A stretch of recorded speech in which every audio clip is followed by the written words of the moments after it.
অর্থমন্ত্রী বলেছেন নতুন বাজেটে দেশের ভঙ্গুর অর্থনীতি সচল করাই প্রধান লক্ষ্য, কিন্তু রাজস্ব ঘাটতি যখন রেকর্ড 1 লাখ কোটি টাকা ছাড়িয়েছে তখন সাধারণ মানুষের উপর করের বোঝা না চাপিয়ে এই ঘাটতি কি সামাল দেওয়া সম্ভব? আমি আবার বলি, আমি সবসময় ইতিবাচকভাবেই কথা বলি, কারণ অর্থনীতি ভঙ্গুরে এটা তো কারোর অস্বীকার করার কিছু নাই। এবং গত 3-4 বছরের বাজেটই হয়নি, সেইভাবে বাজেট হয়নি।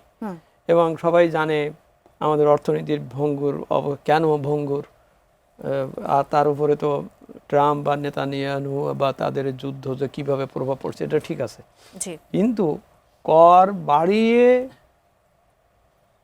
কর আয় করে তারপরে এই খরচ মিটাবো, এই দৃষ্টিভঙ্গিটা চেঞ্জ করতে হবে। এই অর্থে আগে আমার অর্থনীতিকে সচল করতে হবে। সচল হলেই আমি রেভিনিউ পাবো। আমি এখন যদি করের হার বাড়াই বা বেশি করি, তো তাহলে তো ওর কিনতেই পারবে না, কারণ জিনিসের দাম বেড়ে যাবে, সব কিছু যাবে। বরং আমার আরও আমদানি শুল্ক বা অন্যান্য ক্ষেত্রে যেসব পণ্যের সাথে, যেগুলো আমার নিত্য নৈমিত্তিক পণ্যের সাথে, সেগুলোতে আমি বরং আরও বেশি দেওয়া উচিত।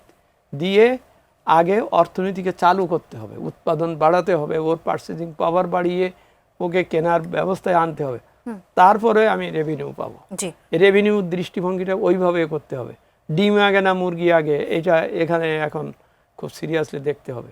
তো সেই কারণেই মনে হবে যে ঘাটতি এত, এই ঘাটতির বিষয়টা কিন্তু আমরা সবাই বলছি একটু এতে যেতে হবে। আমরা যে সংস্কারটা দিয়েছি সে সংস্কারের সব সাজেশন দেওয়া আছে।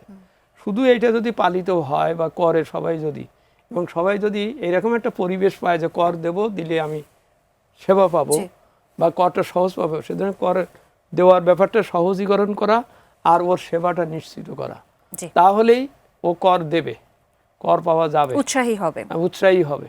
সুতরাং ওই কর পেয়ে আমি সেবা দেব না, সেবা দিয়ে ওকে সুস্থ করে তারপর কর চাইবো, এখানেই একটা সমীকরণ প্রয়োজন হবে।